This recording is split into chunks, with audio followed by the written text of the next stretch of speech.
ایران پر ہونے والے امریکی و اسرائیلی مشترکہ حملے میں رہبر اعلیٰ آیت اللہ خامنئی کی شہادت کے بعد نئے رہبر اعلیٰ کے انتخاب کا معاملہ ان دنوں زیر غور ہے۔ ایک جانب پاسبان انقلاب کے حمایت یافتہ شہید آیت اللہ خامنئی کے صاحبزادے مجتبیٰ حسین خامنئی کا نام سامنے آیا ہے، تاہم ان کے انتخاب پر مجلس خبرگان رہبری کو تحفظات ہیں کیونکہ یہ موروثی جانشینی کو ناپسند کرتی ہے۔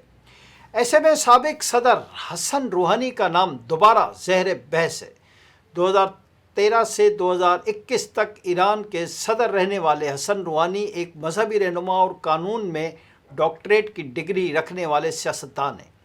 انہوں نے طویل عرصے تک پارلیمنٹ کے رکن کی حیثیت سے خدمات انجام دی، قومی سلامتی کے نظام کا حصہ رہے اور جوہری مذاکرات میں مرکزی کردار بھی رہے۔ 2013 میں وہ ایک معتدل اور عملی سیاستدان کے طور پر ابھرے جنہوں نے سفارتکاری کے ذریعے اقتصادی ریلیف دینے کا وعدہ کیا تھا۔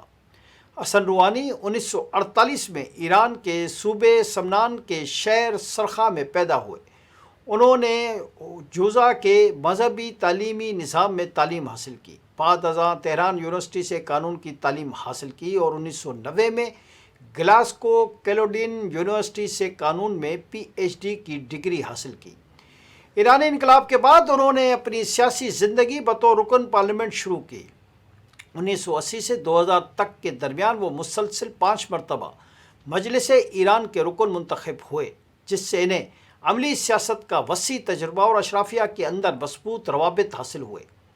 اسی پس منظر کی وجہ سے انہیں اکثر اتفاق رائے پیدا کرنے والے رہنما کے طور پر دیکھا جاتا ہے۔